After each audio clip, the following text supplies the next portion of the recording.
Hey everyone, welcome back to my channel. I have another video for you today. Today I'm going to be talking about the best tests to get to determine if you have Candida and parasitic overgrowth, because I get so many questions about what testing you should do, and I want to kind of clarify a couple things.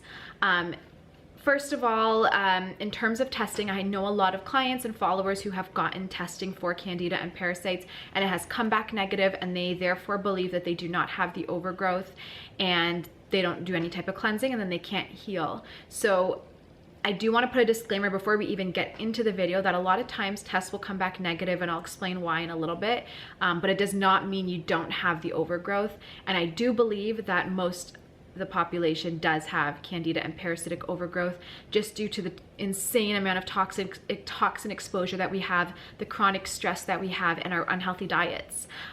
It's almost impossible to not have some gut damage and bacterial overgrowth in the world we live in today.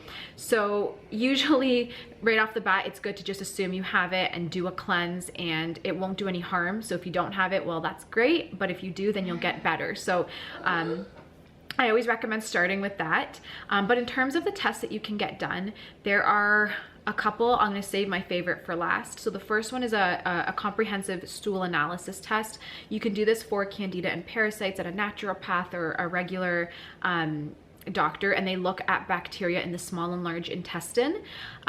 These are good, but a lot of times they will come back negative, and the reason for that is Candida and parasites can enter the bloodstream and travel in the blood, and maybe in your colon specifically there's not so much of an overgrowth, but there's more of an overgrowth in your actual blood, and therefore the results won't be as accurate if you're doing just like a stool analysis.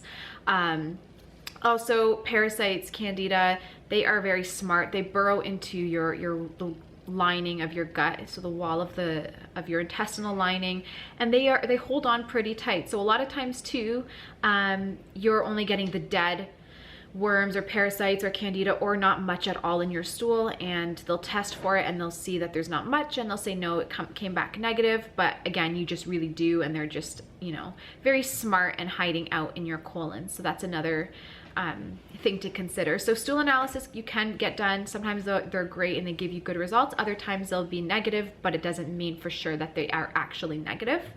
The second thing you can do is blood tests. They usually come out negative. So when people tell me they had a blood test for Candida, I kind of say, okay, I look at it, but I don't really, you know, acknowledge it as much, and here's why. So first of all, if you go to your doctor, you can ask for an IgG, IgA, IgM, and Candida antibody test or panel, whatever they call it. And usually, sometimes people will come back with a positive.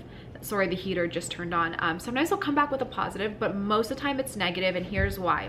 So the most of clients I work with, or most of the followers that I have suppressed immune systems, either from autoimmune, from chronic exposure to toxins, chronic stress. Most of our immune systems are suppressed, which means that our immune system is not even going to recognize Candida or parasites in our blood, and it's not going to even be creating antibodies for these because it's so weakened and suppressed. So when you do the antibody testing, they're going to say, no, you have low antibody levels, you don't have Candida, but that's not what that means. It actually most likely means you do have Candida, and your immune system is just not picking up on it because it's so weakened, and therefore not producing the antibodies for it, if that makes sense.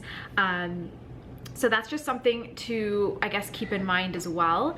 A lot of times, if you have fungal issues, if you even have like nail fungus, toe fungus, if you have like any types of warts, any types of infections, that means that you have major fungal overgrowth. And if these are allowed to happen in the body, if you are getting fungus and infections and that kind of things, it's proof that your immune system is weakened, because it's not fighting these, it's not even picking up. It let the Candida or the fungus grow to a point where it actually causes issues for you because your immune system is so suppressed. So I hope that makes sense, and I hope I didn't really complicate it. So in terms of testing, what can you do what's the most effective?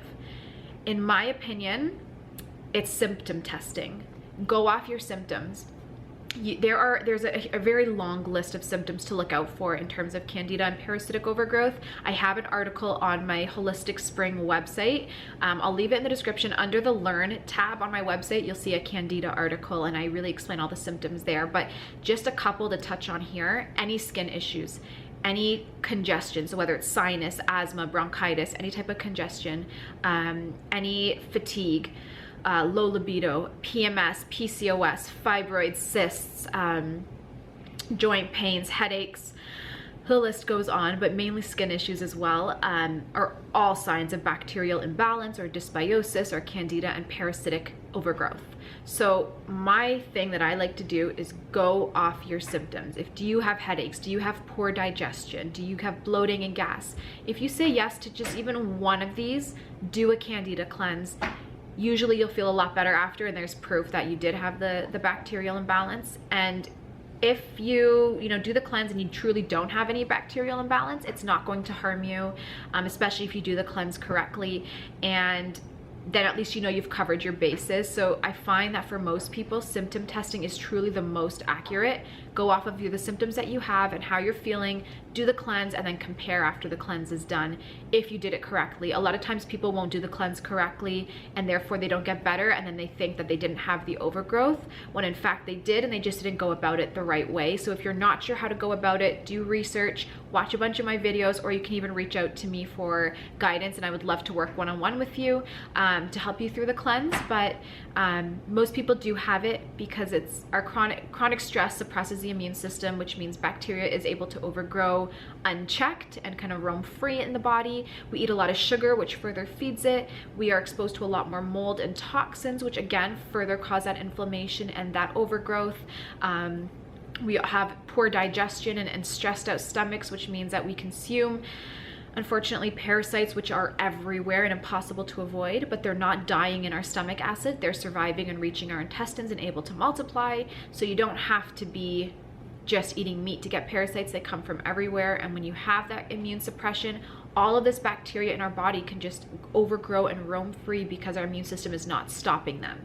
So most people have overgrowth, and it's just a matter of when you're going to address it. So I really hope you guys enjoy this video. You can definitely get testing done and see what your results come back at, but overall I think symptoms are the best way to go. So I really hope you enjoy. Thank you so much for taking the time to watch this video. I love you all, and I'll see you in my next one. Bye.